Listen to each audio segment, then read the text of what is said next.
क्यों हो रहा है?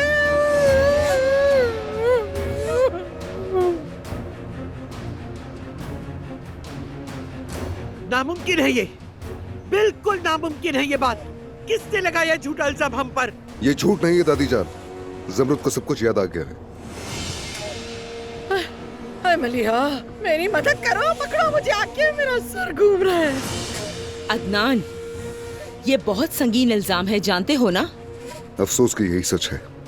मैं जाकर ऑफिस में कॉल करता हूँ, हाय, शायद किसी को वो मालूम हो मेरी वो कहाँ बेटी है। को कैसे तकलीफ पहुंचा सकता है? कातिलो, तुम सब कातिलो! हाय मेरी प्यारी बेटी, हाय। बताओ ज़मरुद, तुम ये सब क्या कर रही हो आखिर? क्या तुम मेरे बेटे अब्बास के लिए जाल बिछा रही हो कोई?